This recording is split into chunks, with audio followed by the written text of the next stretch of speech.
Thank you, Senator Gillibrand. I guess I will recognize myself now for 5 minutes. And first of all, thank you both for your willingness to serve and for being here. Thank you for your willingness to sit through this. We are, as Chairman Cramer said, or Chairman Barrasso said, in the middle of a vote series, so people will come and go, and I'm going to do my best to fill the time in the meantime. Ms. Skipwith, first of all, thank you for coming by my office yesterday. When Secretary Bernhard was going through this process, and of course the Deputy Secretary Wallace as well, or Assistant Secretary Wallace as well, they came by. I think in the case of Secretary Bernhard, he had to come by twice, as a matter of fact, to talk about North Dakota specific issues. And I just want to hone in on one in particular that we covered, which is, of course, Fish and Wildlife Service waterfowl production areas, which in the state of North Dakota is in that flyway. We are a prairie pothole region. As I often like to say, South Dakota is a swamp buster, or a sod buster state. We're a swamp buster state. We have a lot of water, a lot of wetlands that have been stewarded very well by the landowners long before there were laws and incentives attached to it.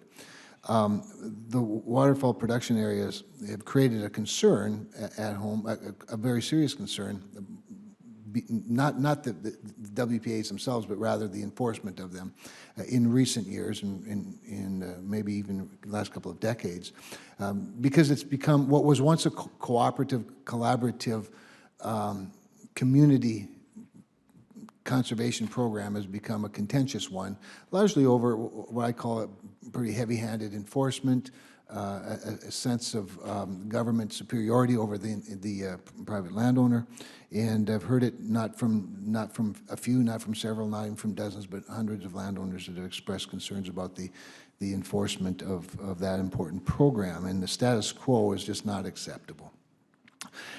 When Secretary Bernhard and I met, we covered basically 3 issues, 3 action items, and I want to restate them for you. One would be a request to review and update guidance, specifically guidance, to provide greater clarity and consistency in the enforcement of the easements. I think the lack of consistency is one of the problems. I think the aggressiveness of it is probably another one, but at least provide some consistency. Then to establish an effective appeals process for landowners if they disagree with the determinations by the service. One of the things we've seen many times is that that if a landowner disagrees with a determination, their only appeal process is right back to the same people that disappointed them the first time, second time, the third time, until they're out of money. And I feel like we need to establish a more effective appeals process. And then third, to finish updated modern easement maps. I don't know if you've ever looked at them, but some of the maps I've looked at that first determined the easements are, a circle in the middle of a section of land, and today the section of land is a wetland, and there's no real evidence, historical evidence, to support oftentimes the services position. So now I noticed, by the way, that you missed the opportunity to answer the easiest question I've heard since I've been here, when Senator Sullivan asked if she would commit to coming to Alaska. Now, I would have said yes right away. I'll be right there. Could we go this weekend? But anyway, I would love to get a commitment that you would come to North Dakota, meet with my farmers, my landowners, as well as the other conservation community, and work on this stuff and iron it out to greater satisfaction than so far. Senator, Could I just make a quick point?